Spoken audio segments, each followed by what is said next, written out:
up his 11th win.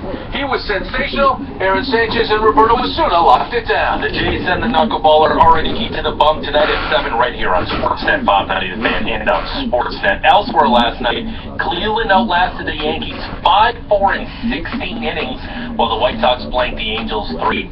Seattle beats Baltimore 6-5 and 10. So the Jays now just a half game back of the Yankees for top spot in the AL East, and they're 2 up on the Angels and 4 up on Baltimore for that first wild card. Eugenie Bouchard was bounced in first-round play at the Rogers Cup at York University last night, while in Montreal, Milos Raonic was sent packing, at least Vasek Pospisil moved on, and Canada's women's basketball team improved to 3-0 in round-robin play to defeat the Americas with a 111-36 pummeling of the Dominican Republic. More Team Blundell and Company now on Toronto Sports Radio, Sportsnet 590 The Fan. Team Blundell and Company. Cannot play with them. Cannot win with them.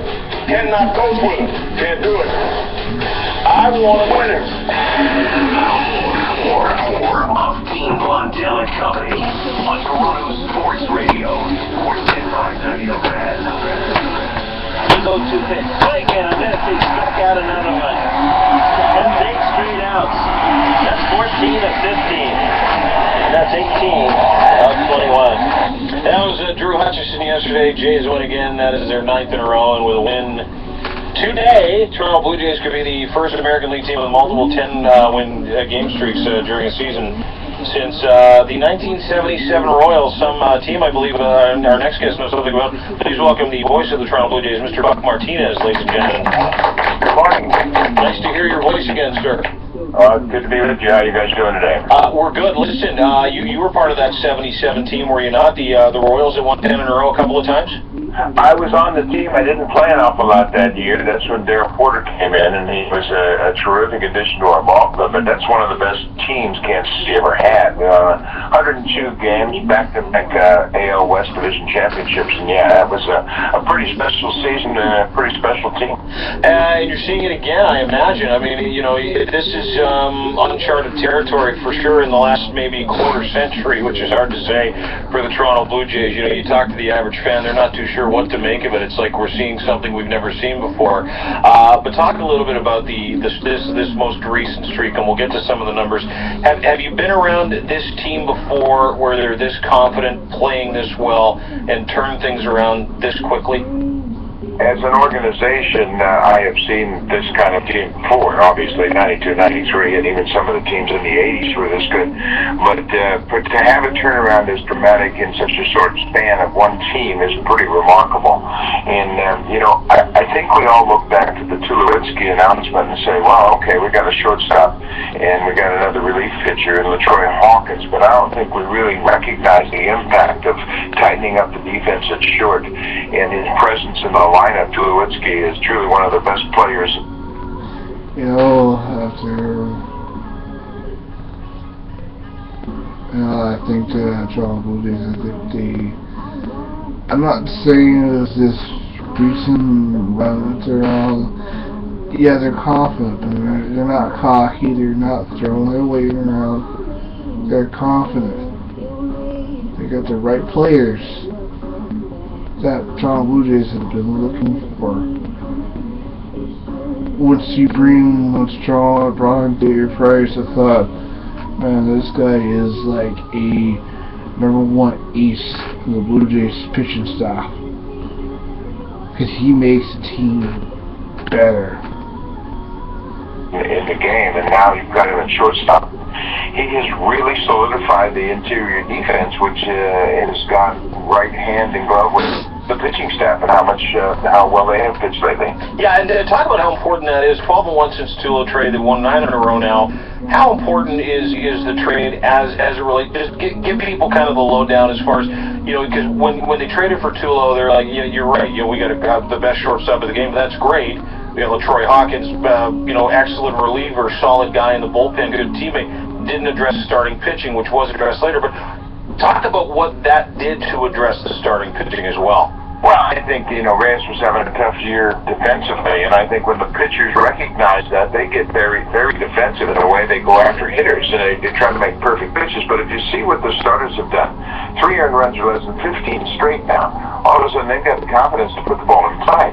And it really translates into the bullpen as well. Yankee series, the relievers threw a total of 80 pitches in 3 games, and they averaged 10 pitches an inning. That's something we've not seen in New York from the Toronto Blue Jays relievers for a long time. They were aggressive. They were pitching to contact, and because the defense is much improved, I think even the addition of Ben Revere in left has made a big difference defensively because of his speed and his coverage. So, yeah, overall, I think the defensive improvement has translated into a lot of success for both the starters and relievers.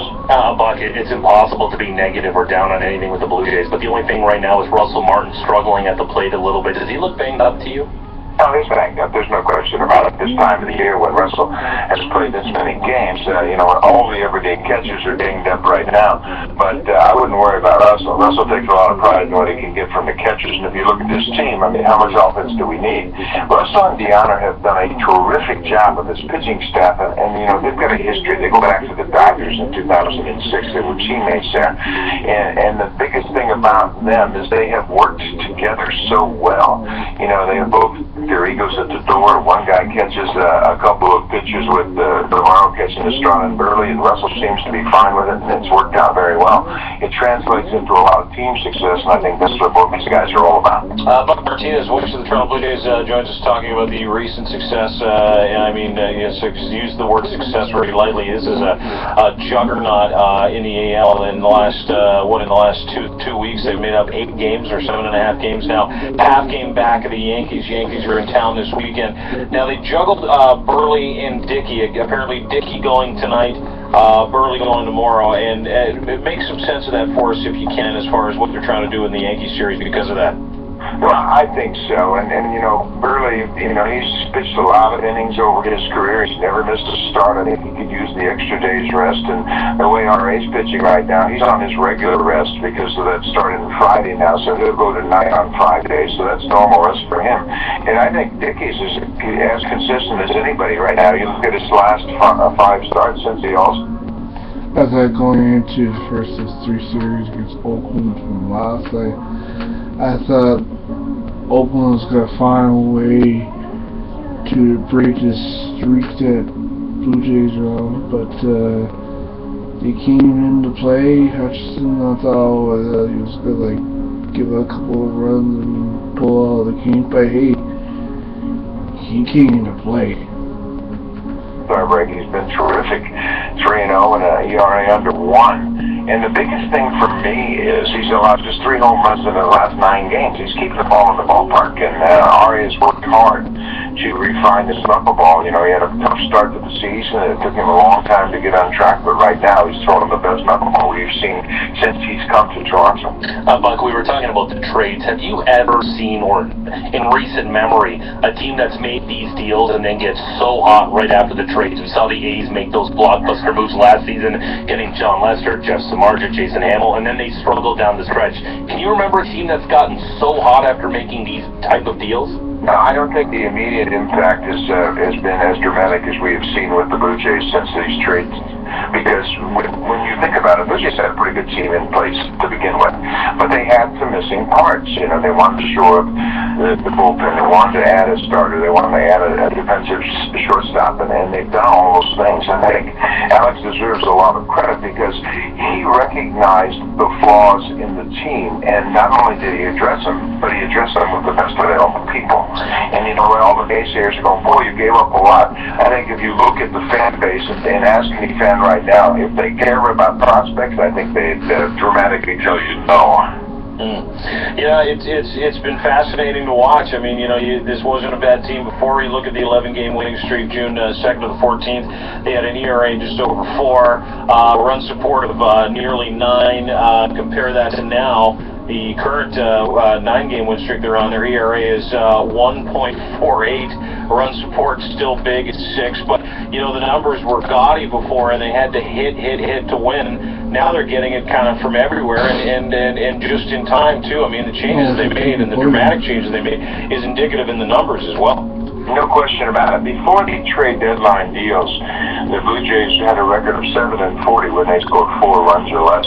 With last night's win now, they've won 4 straight such games. So, yeah, it's a different makeup of this team. And if you look at the television, watch the games, when we look into the dugout, look at the faces of the players. I mean, they're all business-like. It's not like they're not having fun, but now they understand the magnitude of what's at stake. And with the addition of Tulowitzki, who's very serious, he goes right next to Donaldson, and then there's Martin, and now David Price is there, and you got Troy Hawkins to keep the relievers in focus. This is a very business-like team, and you'll ask a player or a coach, I think they'll all agree they haven't done anything yet, but they're certainly headed in the right direction. Do you ever look at Tabby across the table and go, and you grab your mic and kind of mute it and go, can you believe David Price is pitching tonight for the Jays? Well, not only that, but when they score runs the way they do, and like last night they fell behind, and you turn and go, wow, they've erased the deficit already, and it's just the way they do it. And you know what? One thing that gets lost, the subtleties of the Tulowitzki coming over on the pop-up in Twilight last night to make sure Goins saw it, and then the way they've been running the bases. Edwin, while he was in the lineup, was doing a terrific job of running the bases, and all of these things now, because wins are so important, all of these things come into focus for the players. Coaches can talk about it all they want, but until the players see the magnitude of those little things in the game, they don't really understand. And now you're seeing to a man, everybody's paying attention to the detail. Buck, we got great news about Marcus Stroman yesterday. Does he start a game for this team this season, and should he?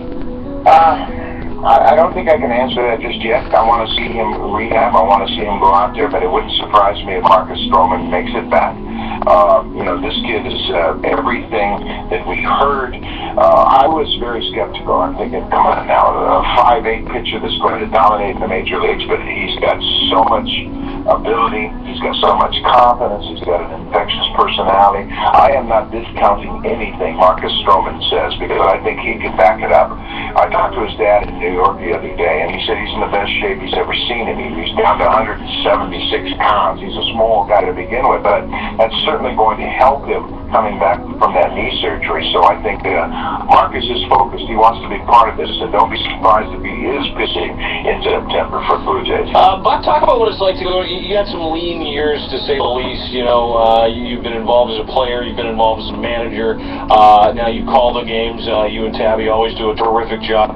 But you know, there's some lean years where you're showing up to the ballpark. You're out of the playoffs in June. You know, your job becomes more of a labor of love. You and I talked about at the start of the year, where you're like, yeah, at times it's tough.